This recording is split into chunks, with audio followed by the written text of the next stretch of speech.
Hi, I'm Jim Hammond from Arab, Alabama. Been a custom knife maker since 1977. First became interested in custom knives my senior year at college when I was going to Clemson University.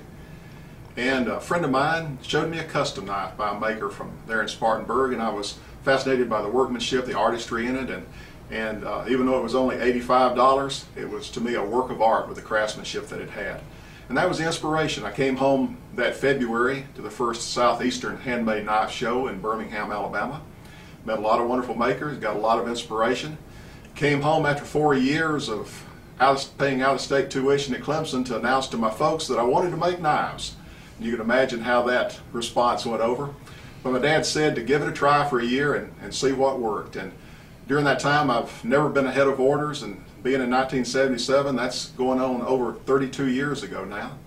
And I've been doing this full time with customers all over the world, and as a lot of makers did early on, started making hunting knives just to learn the art. But in 1981, I felt a calling to work on more specialized knives, and that's the tactical field.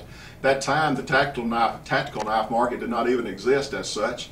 But I sought out the advice in 1981 of the Navy SEALs. I thought they were the most accomplished and well trained in custom knife and knife fighting and so forth.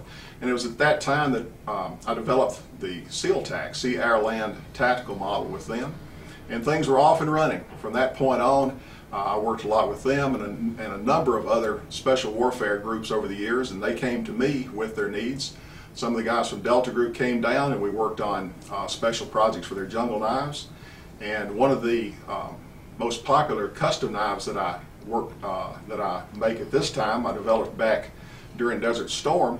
I worked with Arsenio James Advincula, one of the, quote, founding fathers of the United States Marine Corps, the gentleman who created the martial arts training program for the Marine Corps.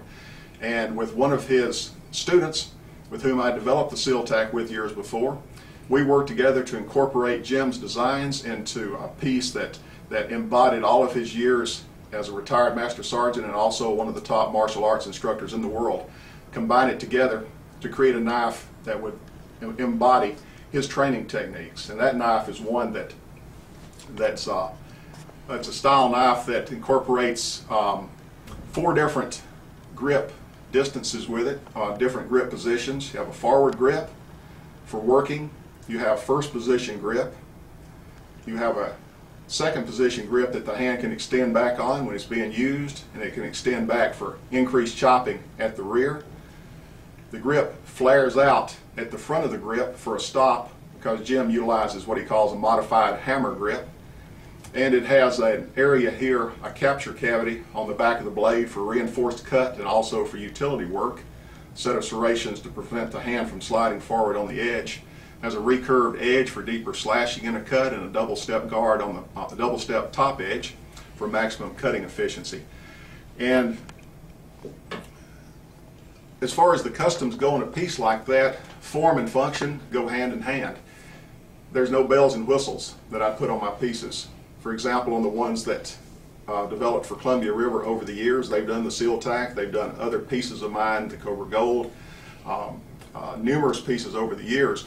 One of the other utility pieces that Columbia River has manufactured has been the ABC, stands for All Bases Covered.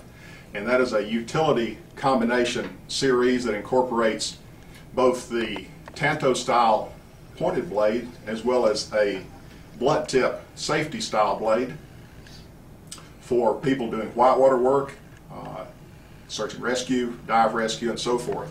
They come in a combination sheath where it can be mounted left-handed or right-handed, the way it locks into the sheath.